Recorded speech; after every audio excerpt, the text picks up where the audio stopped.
What's up, my peoples? Welcome back to the vent session. We're doing another portion of the lunch flow, man. I got a real special guest in the building. I've been waiting for this one to happen, man. I got my day one guy, man, Chef Charles in the building. How you doing today, bro? Man, I'm pretty good, man. Yeah. Happy to be here, man. I appreciate you having me. Yeah. You know, this one right here means a lot to me. You know, I want to start off by saying I'm super proud of you. You know what I'm saying? Like, you know, we had a conversation a while back, you know, when I was going through, when I was depressed and having suicidal thoughts and going through shit like that, you know, I was getting on get on Facebook, see what you was doing. Right. Shit was motivating, inspiring. Yeah, you know what I'm saying? And so yeah, bro, I just want you to know that it's cats in the town that's proud of it. Yeah, like for everybody sure, ain't on no hate shit. It's a lot of niggas here that's proud of it. You know what I'm I saying? appreciate that, man. Yeah. I appreciate that. You know, that's what I do.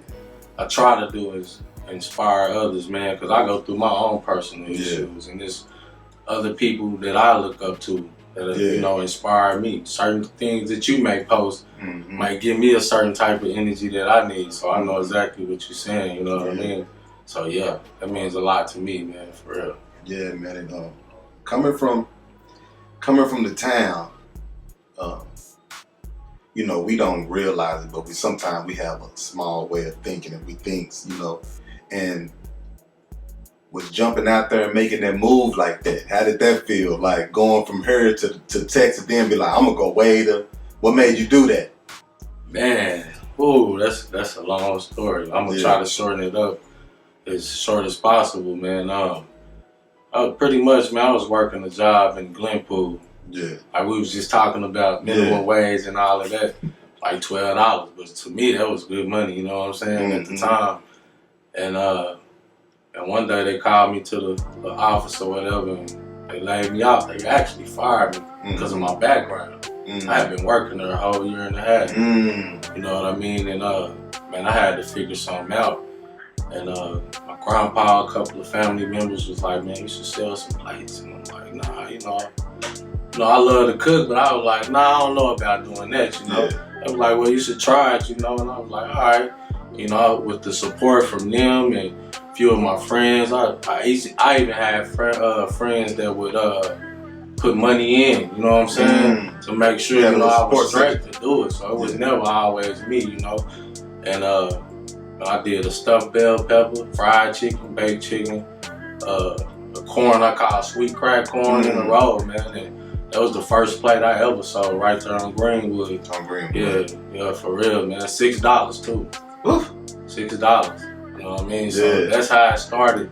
And the job actually ended up calling me back, man. Like, they worked something out where I could come back. But when I came back, I went from the hardest worker in there to, like, they didn't appreciate my work because they let me go so easy. So at that point, I'm like, man, these people making like $400 or $500 million a year. And paying us $12 an hour. I'm like, man, I can't work like this forever. I got a lot of kids, you feel me? 5 of them, you know what I'm saying? So I got to thinking like that, like, man, I need to be like Mike Champagne. That was actually the job I was working, Champagne Metals. So I didn't have that same energy, so I ended up quitting that job like a couple months later, even though they let me come back. But that's how that started, man. And my cousin Randy, you know what I'm saying, Lotto, him and Reggie, you know what I'm saying, Muscle Squad, they had hit me up like, man, you need to come to Austin, man. We get this food truck going. And man, it took for them to believe in me, you know what I'm saying, more than I believed in myself to actually take that step. And sometimes it take that, man. But we went to Austin, and I think I was there about 7-8 months before it even got to work. And even when we got the food truck, you know, being not doing the research that we really needed to do, we found out that, man, business is serious. So we got to getting books. I think we bought Food Truck for Dummies. You know what I mean? Got that and started doing our research. And it took us 5 times to pass inspection, man. You know, so by the time we passed, it was, you know how you be excited or whatever. You weren't even happy no more. You be like, yeah, let's get it. It was a serious face, like, yeah, man, let's turn them up. You know what I'm saying? Because we had went through so much, but we persevered through all of that, and it happened, and still to this day, man, Austin love us, even though we not there. Yeah. They act like, when is you coming back? So that's definitely a city that I think MBS forever would be sometime soon. You know what I mean? So that's how that started with the food truck. Like I said, my cousin, he invested in it, something serious. So when somebody believe in you like that, to put their money behind you, you know what I mean? You ain't got no choice but to step your game all the way up. You know what I mean? Yeah. That's for real. And it's rare to find. It's rare to find somebody, you know, especially people that you grew up with that invest in you. A lot of times, outsiders will see your worth. Some people close to you, they used to you, so they don't look at you like you great. You know what I'm saying? And that's real. That's good to have. The only person I didn't ever had to do something like that for me is my guy Shamar's. Yeah. Spent a lot of money. Yeah.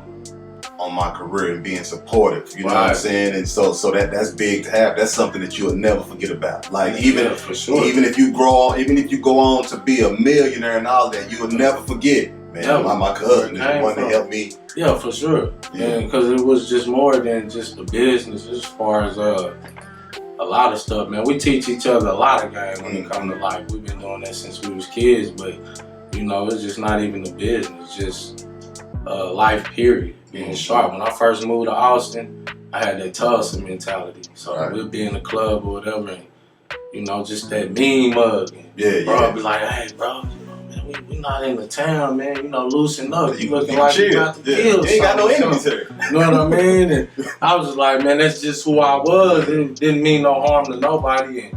And when I was there after a while, I started seeing what he was saying. Man, it's a very friendly city. It's a lot of money here. People are very positive, you know. And then another thing I learned, man, you can go to another city and get way more support from people than you will from where you from. And you know, I don't know if it's because of hate or whatever. I really don't care, man, because I pay attention to the people that do support me opposed to the ones that don't, you know. Because you never know. I never take it personal, you know. Yeah, for sure. So yeah, and one thing I noticed about that is I always, you know, for a long time, I would be angry, you know, because I be doing certain things, and I'm like, damn, I know I'm dope. Like, why you niggas ain't? Sure. Why y'all for like? Sure. I know but now, what I know now, just through going to therapy and studying people and, you know, mental health and different things like that, it's hard for people to feel good for somebody else and don't feel good about themselves. I know. So exactly now I don't take it as personal. Like, one thing I notice is like, say for instance, I got a show, I perform, you know, for people, tons of people I know. They won't get up and like clap, you know what I'm saying? Like, they won't even act like they're really into it, but they'll call me and text me and say, bro, you did amazing. And it's like, why you didn't just tell me that? Why you didn't tell me that while I was there? Why you didn't clap? Why you wouldn't throw some money in there, jump on the stage, some type of love? I feel that. I used to take that personal, but now I just be like, you don't, maybe it don't look cool to be like, I think that people don't think it's cool to be a fan of somebody you know, because they take it as, I don't want to feel like I'm dick riding. No, you just like what I do. Like, if I be like, bro, I love Chef Charles chicken, I love milk, my nigga can cook. My nigga can, that don't mean I'm dick riding. It just mean I like what you do. But I think that's how, that, like you say, that Tulsa mentality, we kind of got that. You know what I'm saying? Yeah, I think that kind of go in the category of maybe being a follower or worrying about like what they friends gonna think and they support you. Because you know, I love Tulsa, man. This is where I started. I never forget it. You know, so shout out to Tulsa for sure, man. One thing about it is, I think it's a city built off of popularity. It is. You know, and that's what it is. So as long as I think if you stay in your lane or whatever you doing, just stay focused, humble. You know what I'm saying? And ride through the struggles, you know what I mean? Perseverance is everything, man. I done been from the bottom halfway to the top. I ain't never been to the top. You going though. You're going though. It's just, you gotta keep going no matter what, man, because nothing worth having come easy. And it just, it used to get to me too. People not supporting, you know, but I had to realize that people gonna support who they want to.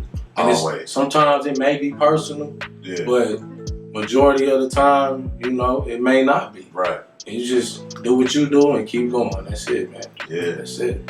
Yeah, man. So, you know, Seattle. What's that? What's the? I see that. I don't even gotta ask you how they've been treated because I see how they treat you. I see you selling that. But what started up? Like, how did you get the grind going out there? Because to move into another place, you gotta prove yourself. Oh, you do, man. Again. You do, for sure.